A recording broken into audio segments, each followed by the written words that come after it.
قرآن کریم کے بارے میں نبی کریم صلی اللہ علیہ وسلم نے فرمایا کہ وہ مسلمان جس کے دل میں قرآن نہیں، اس کی مثال غیر آباد گھر کی ہے۔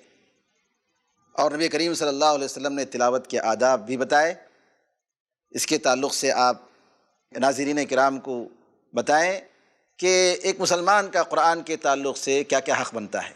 پہلے تو یہ سوچنا چاہیے کہ اس قرآن کو اللہ تعالیٰ نے مسلمانوں کی ہدایت کے لیے نازل فرمایا ہے،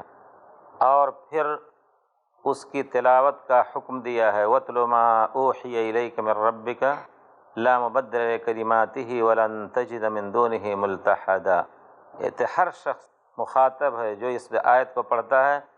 اللہ تعالیٰ کے اس کلام مبارک کا کہ اے پیارے رسول، آپ کی طرف جو وحی کی گئی ہے اس کی تلاوت کیجیے۔ یہی چیز ہر مسلمان کو واجب ہوئی جس قرآن کو پیارے رسول صلی اللہ علیہ وسلم نے اللہ کے حکم سے پڑھا، ہر مسلمان کا پڑھنا واجب ہوا۔ اور جو شخص یقیناً نہیں پڑھتا ہے، آپ نے سنی اس سے پہلے وہ احادیث جس میں یہ آیا ہے کہ ایک حرف کے پڑھنے سے 10 نیکی ملتی ہے الحمدللہ۔ اور جو شخص قرآن نہیں پڑھتا ہے تو ظاہر بات ہے کہ وہ اس نیکی سے محروم رہا۔ اور پھر مثال یہ دی جا سکتی ہے جیسا کہ حدیث شریف میں آپ نے ذکر کیا کہ پیارے رسول صلی اللہ علیہ وسلم نے فرمایا ہے کہ جو شخص قرآن نہیں پڑھتا ہے وہ ویران گھر کی طرح ہے۔ اس کی مثال ایک یہ بھی سمجھی جا سکتی ہے کہ فارسی کی ایک مثال ہے کہ خالی گھر کو دیو اور شیطان قبضہ کر لیتے ہیں۔ یہی وجہ ہے کہ مسلمان اس وقت بہت کچھ شکایتیں کرتے ہیں جن اور شیطان کی، کیونکہ وہ قرآن نہیں پڑھتے ہیں۔ جو شخص قرآن پڑھتا رہے گا آباد گھر کی طرح رہے گا، جن اور شیطان وہاں سے بھاگ جاتے ہیں۔ دوسری بات یہ بھی ہے کہ جس طرح ایک آباد گھر مزین ہوتا ہے اور اس کو دیکھ کر کے انسان خوش ہوتا ہے اور گھر میں خاص خوشبو ہوتی ہے اور کچھ، وہ سب معنی اس سے لیا جا سکتا ہے کہ مسلمان جو قرآن کی تلاوت کرتا ہے وہ ایک مزین گھر کی طرح ہے اور اس سے لوگ استفادہ کرتے ہیں، اس کے سائے میں لوگ سایہ لیتے ہیں۔ اور جو شخص قرآن نہیں پڑھتا ہے وہ ویران گھر کی طرح ہے جس میں لوگ رہنا پسند نہیں کرتے۔ اس کے علاوہ آپ نے جو فرمایا ہے کہ قرآن کے تلاوت کے حقوق، اس میں سب سے بڑا حق یہ ہے اور حق قرآن کی اس کو عربی زبان میں اللہ تعالیٰ نے نازل فرمایا، اس میں کوئی اختلاف نہیں، انا انزلناہ قرآنا عربیا لعلکم تعقلون، عربی زبان میں، تو اس کو عربی زبان کے آداب میں پڑھنا ہے۔ یہیں سے لفظ تجوید نکلا۔ تجوید کے معنی ہیں عربی زبان میں، اس میں باب تفعیل کا مصدر ہے اور وہ جید کے معنی سے لیا گیا ہے، جود یجود تجویداً، اچھے سے اچھا بنانا۔ پھر رسول صلی اللہ علیہ وسلم نے فرمایا ہے من لم یتغن بالقرآن فلیس منا، جس نے قرآن کو اچھی آواز میں نہیں پڑھی وہ ہم میں سے نہیں ہے۔ اسی طرح پیارے رسول نے فرمایا ہے کہ جو شخص پیارے رسول کو اللہ تعالیٰ نے حکم دیا ورتل القرآن ترتیلا، تو چونکہ قرآن کو اچھی آواز میں پڑھنا اسی وقت صحیح ہوگا جب قرآن عربی لہجے سے پڑھا جائے گا۔ کوشش ہونی چاہیے کہ ہم عربی الفاظ، یہ بھی ایک خصوصیت ہے عربی زبان کی کہ ہر لفظ کے مخرج یہ زبان کے کونے سے نکلے گا یا دانت کی جڑ سے نکلے گا یا حلق سے نکلے گا، عین غین جس طرح ہے۔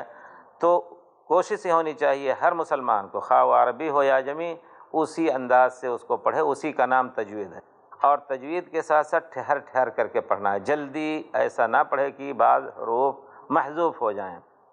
مثال کے طور پر تجوید کا معنی اور اس کے وجوب کا جو علماء نے فتویٰ دیا ہے کہ واجب ہے، واجب ہے شرط نہیں۔ ایک چیز آپ ذرا فقہی طور پر اگر کہا جائے کہ واجب ہے تو اس کے پڑھنے میں شرط نہیں ہے کہ اگر تجوید سے نہیں پڑھا تو اس کا پڑھنا باعث اجر نہیں ہے، لیکن بہرحال ایک واجب کی کمی سے جس طرح ثواب کم ہو جاتے ہیں اس طرح اس کا ثواب کم ہوگا، اور اس کے معانی بھی کبھی کبھی بہت ہی مختلف ہو سکتے ہیں۔ اب اگر کوئی شخص، اللہ تعالیٰ فرماتے ہیں وَإِذْ قَالَ رَبُّكَ، قَالَ قاف کا مخرج حلق ہے، تو اور وہ بھی ادنی الحق الحلق کی جو تفسیر کی جاتی ہے، قَالَ کے معنی جب کہا اللہ تعالیٰ نے، جب اللہ تعالیٰ نے کہا۔ اور اگر اسی کو کوئی کہے وَإِذْ قَالَ رَبُّكَ، تو کالا کے معنی ہوتا ہے کوئی چیز ناپنے کا، تو بہت فرق ہو جاتا ہے معنی میں۔ لیکن اگر کوئی شخص کوشش کر رہا ہے، واجب ہر شخص پر کہ اس کو اس کے مخرج کے ساتھ، قاف کو قاف کے ساتھ، شین سین، ہمارے یہاں عربی ہندوستان میں بہت سی جگہوں پر اب تو الحمدللہ بہت کچھ ہے، ترقی ہو رہی ہے، لیکن پرانے زمانے میں جیم، زے، زو سب ایک ہی مخرج ہوتا تھا، عین الف ایک ہی مخرج، حالانکہ جیم جیم ہے اور زائی زائی اور ضا اس طرح کا اس کا مخرج ہے، تو واجب ہے کہ اس کو سیکھے،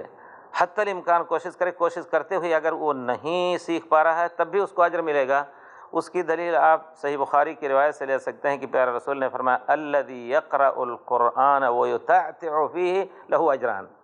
جو شخص قرآن پڑھتا ہے لیکن اس کی زبان میں لکنت ہے، اچھی طرح ادا نہیں کر پاتا ہے، تو محنت سے ادا کرنے کا ایک اجر اس کو ملے گا اور قرآن پڑھنے کا دوسرا اجر۔ تو تجوید کے بارے میں یقیناً ہم لوگ کمی کر رہے ہیں، اپنے بچوں کو بچپن ہی سے اچھے مخارج سے اور عربی لہجے سے قرآن کے الفاظ کو ادا کرنے کا سکھانا واجب ہوتا ہے۔